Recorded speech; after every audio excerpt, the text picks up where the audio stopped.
Bonjour Ali. Bonjour. Comment tu vas? Ça va très bien, merci. Merci d'avoir accepté notre invitation. Merci à vous. Comme je l'ai dit préalablement, Tête à Tête est une émission qui traite de la jeunesse, de l'entrepreneuriat et de la citoyenneté. Et par rapport à ces trois domaines, qui a le Meng? Est-ce qu'il travaille dans l'un des domaines ou bien les deux ou bien trois de ces domaines? Bon, on va dire que je suis un jeune entrepreneur et j'essaie de faire ma part de citoyenneté. Exactement. Et par rapport à ça, par rapport à l'entrepreneuriat, pouvez-vous nous faire part de vos activités, de votre vécu, de votre expérience par rapport à l'entrepreneuriat? Donc j'ai commencé il y a 3-4 ans bientôt. À la base, c'était à l'issue d'un projet qu'on s'est rendu compte que les enjeux étaient bien plus grands qu'un simple projet. C'est là qu'on a formé la première entreprise qui s'appelle Innovel, qui aujourd'hui fait dans la création de contenu numérique, tout ce qui est vidéo animée, illustration, etc. On a une autre qui s'appelle Lair Print, qui fait dans l'impression textile et de tout autre support. Et enfin, Luck Technologies, qui vient de naître et qui va porter tout ce qui est projet technologique et surtout lié à l'intelligence artificielle. Ok. Et d'où vous êtes venu cette envie d'entrer dans ce domaine technologique? Pourquoi soudainement vous vous êtes dit, allez, on va entrer dans le domaine technologique? En fait, c'est que j'ai toujours été un grand passionné de la technologie. Même si au début, je n'avais pas pour ambition de créer une entreprise ou quoi que ce soit. Je me voyais juste créer des choses, des objets, des applis ou quoi que ça puisse être. Mais en fait, c'est pas la meilleure manière d'avancer. Quand on veut vraiment avoir un impact sur le long terme, le meilleur moyen pour moi dans la tech, c'est de créer une entreprise qui va porter ces projets-là. Et par rapport à ça, vous avez créé, vous dites Innovel, avec des collaborateurs. Et nous vous connaissons. Nous avons entendu des projets que vous avez menés, notamment Mbalit. Pouvez-vous nous parler un peu de Mbalit? Comment ça se passe? Et c'est quoi exactement Mbalit, le concept de Mbalit?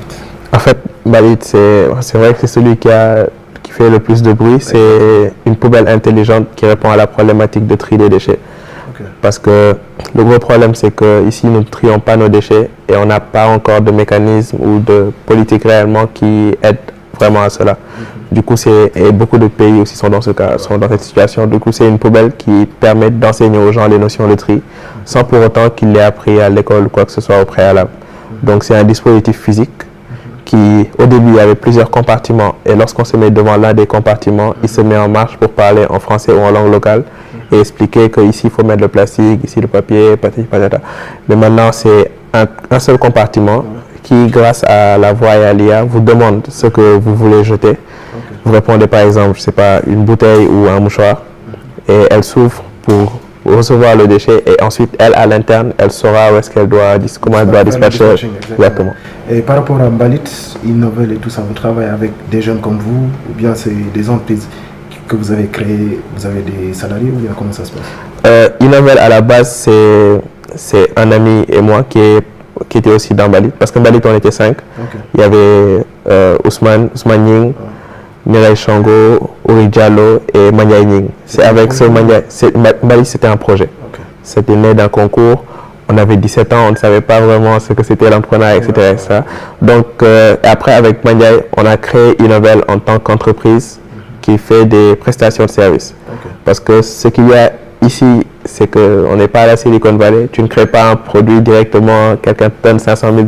Exactement. Du coup, on a heureusement très tôt eu la chance de rencontrer des gens qui ont su nous recadrer et qui nous ont expliqué toutes les réalités de ce game-là.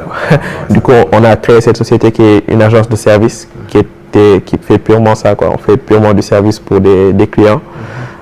Jusque-là, on a eu à travailler avec pas mal de gens, aussi bien ici que dans d'autres pays. Et donc, c'est ça qui faisait la différence entre le projet, Mbalit en tant que projet et Innovel en tant que structure. Du coup, après, au fur et à mesure qu'on avançait, on a vu qu'il y avait pas mal d'opportunités à saisir dans d'autres milieux. C'est là qu'était né Lair Print, mais ce n'est pas avec les mêmes personnes. Lair Print et Innovel, c'est juste moi le dénominateur commun, mais ce n'est pas les mêmes personnes. Lair Print, je suis avec d'autres personnes. Mais aujourd'hui, Luck, c'est toujours Maniaï et moi. Ok, toujours les gens de Innovel. Ouais, plus ou moins. Et par rapport à ça, vous avez donc une expérience dans le domaine de l'entrepreneuriat. Bien que vous avez commencé à 7 ans. C'était il y a 3 ans, quoi, donc c'est pas... Ah oui, mais quand même, c'est une expérience. Il y a des gens qui n'en ont pas. Et par rapport à ça, quelles sont les difficultés que vous rencontrez exactement dans le domaine de l'entrepreneuriat?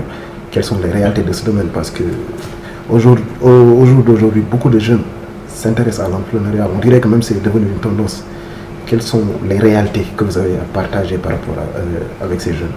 En fait, le gros problème lorsqu'on se lance quand on est jeune, c'est que très facilement, on peut s'éloigner de nos objectifs, quoi. Okay. Parce que, comme on le dit, il y a un gros engouement autour de l'entrepreneuriat, ce qui est une bonne chose parce que ça encourage plus de gens à le faire.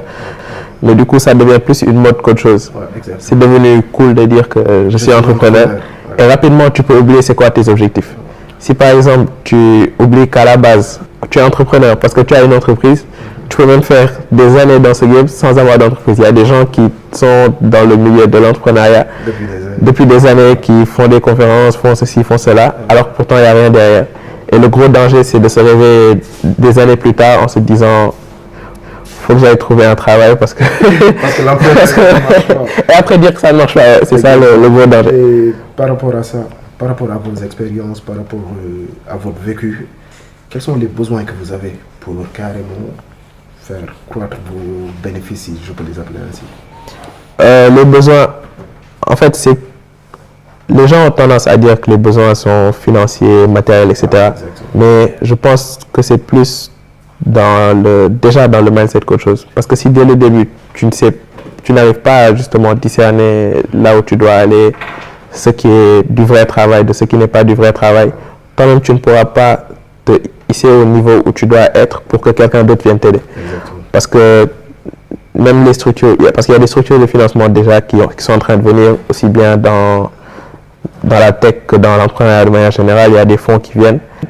Ouais. Mais il y a l'ADER, oui. Qu'on appelle pour qu'ils viennent. Il y a l'ADER, mais l'ADER encore, je crois qu'ils prennent n'importe quel niveau, mais la plupart des structures, ils prennent à partir d'un certain niveau. Exactement. Et pour que tu arrives à un certain niveau-là, il faut que toi, tu travailles. Ouais. Parce que ils vont pas quand même, parce que même moi, si je gérais ces fonds-là, je vais pas prendre mon argent et le donner juste au premier qui vient me dire j'ai une idée. Parce que si on a appris une chose, c'est que vraiment entre l'idée et la concrétisation du projet, il y a la mer à boire. Ouais, c'est hyper compliqué. Donc il faut déjà que ces jeunes-là prennent conscience de tout le travail qu'il y a derrière et soient prêts à mettre les efforts avant de demander quoi que ce soit. Il y a Innovel, il y a le projet Mbalit, il y a le Technologie et comment ça s'appelle? L'Airprints. L'Airprints. Machallah.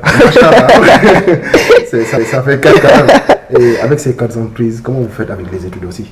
Avec les études, ouais. En fait, j'ai la chance d'être entouré de gens qui comprennent vraiment ce que je veux faire et du coup qui m'appuient dans ce sens-là, quoi. Okay. Aussi bien à la maison qu'à l'université qu'avec les gens que je côtoie.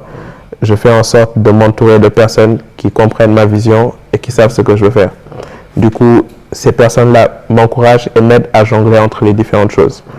Parce que, par exemple, côté études, c'est pas si compliqué que ça parce que je suis en licence. Du coup, mon université, qui aussi insiste beaucoup sur l'aspect entrepreneuriat, m'aide à jongler entre les deux. Okay. Quand je dois m'absenter, quand je dois faire certaines choses, ils comprennent, quoi. Aussi à la maison, mes parents comprennent, ils m'encouragent dans ce sens-là. Et il faut savoir aussi que je ne gère pas seul toutes ces choses. Hein. Ouais. Par exemple, l'air, ce n'est pas moi qui gère. Innovel, à partir de maintenant, je serai toujours dedans, mais ce sera plus moi qui gère. Ouais. Donc, principalement, on peut dire que je me focus sur le... Et Alun, par rapport à Innovel, le Tech, Mbalit, quelles sont les perspectives de ces entreprises?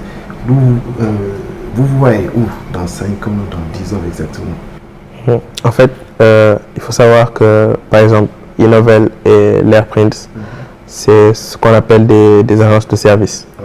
Donc, ce sont des entreprises qui ne demandent pas beaucoup de capital au démarrage et qui permettent quand même de générer un revenu plus ou moins dès le début. Exactement. Et ça, c'est essentiel si on veut aller loin. En tout cas, c'est quelque chose qu'on m'a conseillé dès le début.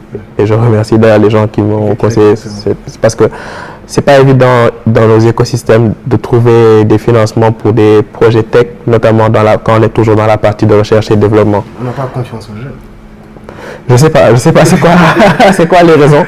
Mais en tout cas, c'est pour ça qu'on a créé ces deux structures-là qui sont principalement des agences de services chargées de générer un revenu régulier.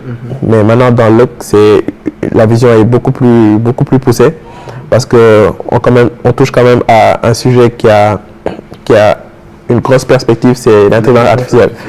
Parce que ce sera l'un des enjeux des 5 prochaines années. Et on ne peut pas se permettre de... C'est de ça en fait que va dépendre notre place ou non dans le monde du numérique. Et par rapport à ça, vous avez des références, des entreprises que vous avez pris comme modèle. Par exemple, il y a Google qui travaille dans le domaine de l'intelligence artificielle. Il y a Apple aussi qui travaille dans ce domaine. Et comment vous faites pour sortir du lot exactement? Quelle est votre politique exactement? En fait, comme vous le dites, il y a pas mal, tout le grand travail dessus. Exactement. Et ça veut dire quelque chose. C'est pas pour rien que tous ils mettent des milliards pour travailler là-dessus. Google, Amazon, Apple, etc. Mais ce qu'il faut savoir, c'est que ces entreprises, l'IA c'est vaste.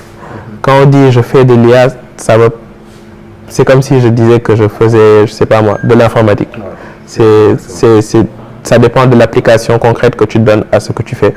Nous, ce qu'on est en train de faire, c'est une interface entre les utilisateurs non lettrés et la technologie. Parce qu'aujourd'hui, le véritable enjeu en Afrique, et ce pourquoi Google, Amazon, etc. ne sont pas encore là, c'est parce que, quoi qu'on dise, il n'y a pas beaucoup de gens qui utilisent la technologie et qui la comprennent. La majorité des gens qui utilisent aujourd'hui un smartphone et qui téléchargent des applications, ils utilisent WhatsApp, parce que WhatsApp, tu as juste à enregistrer ta note vocale, tu n'as pas besoin de comprendre autre chose. Que tu ne parles français, que tu parles anglais, chinois, quoi que tu puisses. C'est pas compliqué, quelqu'un qui n'a même pas fait l'école peut le comprendre. Et donc, ils ont réussi à atteindre une grosse partie de la population qui avant était plus ou moins exclue des technologies. C'est déjà un premier pas, mais il y a encore une grosse partie des gens en Afrique qui restent à toucher. Et nous, on essaie de voir comment toucher cette cible-là grâce à l'IA et surtout à la voix, parce que c'est le meilleur moyen de communiquer avec des gens qui ne savent pas écrire ou ne savent pas lire. Donc il y a ça a trait à l'éducation surtout. Ça peut avoir trait à l'éducation, tout comme à un usage de tous les jours. Je donne par exemple, si par exemple aujourd'hui vous vouliez, je sais pas, installer une borne de paiement dans un village, quelque chose qui pourrait remplacer un point Wari, plutôt que de mettre un écran avec 10 000 boutons que personne ne comprend, c'est beaucoup plus simple que quand la personne vient devant, elle dise Yonel Fatou 5000. Tu n'as pas besoin d'être Einstein pour comprendre ça. Et ça, pour moi, c'est l'enjeu des 5 prochaines années, aussi bien dans la tech que dans tous les autres domaines qui touchent à la tech de près ou de loin. Et par rapport à l'IA, vous en êtes où exactement actuellement? En fait, il faut savoir que le gros challenge dans l'IA, ce n'est même pas la partie technique en tant que telle, mais c'est les données qui permettent à la machine de réfléchir. Ceux qui travaillent sur le français ou l'anglais, la chance qu'ils ont, c'est qu'il y a full données sur Internet qu'ils peuvent réutiliser. Mais quand tu dois apprendre, par exemple, à une IA le Wolof, ou le sérère ou une quelque autre langue, tu as beaucoup de mal à trouver des données pertinentes dans le training de la machine. Du coup, tu es obligé presque de le faire toi-même. Et c'est ça qui va... Vous travaillez avec des personnes qui maîtrisent ces langues ou bien comment ça se passe exactement? En fait, là, comme je vous ai dit, on vient de créer la structure en tant que telle. Il y a tout un tas de choses juridiques à faire parce que c'est quand même un sujet assez sensible et avec des enjeux qui vont au-delà même de nos personnes. Donc, on veut mettre en place déjà le cadre juridique qui va permettre qu'on s'ouvre à d'autres personnes parce qu'on ne peut pas tout faire seul. On peut faire d'ailleurs très peu de choses seul. Du coup, on va devoir travailler avec des gens aussi bien qui travaillent sur les langues, des gens qui travaillent sur les mathématiques parce que dans l'IA, il y a une grosse partie de statistiques et tout un tas de partenaires. Et c'est sur ça qu'on est en train de travailler en ce moment. Ainsi qu'on fait votre émission tête-à-tête, et quel est votre dernier mot, monsieur? Déjà, vous remercier de m'avoir accueilli aujourd'hui. Ça fait un plaisir et surtout vous encourager à continuer à faire ce genre de choses parce que ça permet de montrer aux gens déjà une autre facette de ce qui se fait dans nos pays, et surtout de réaliser les enjeux de pas mal de choses. Merci Yablin. Merci. Jaajëf.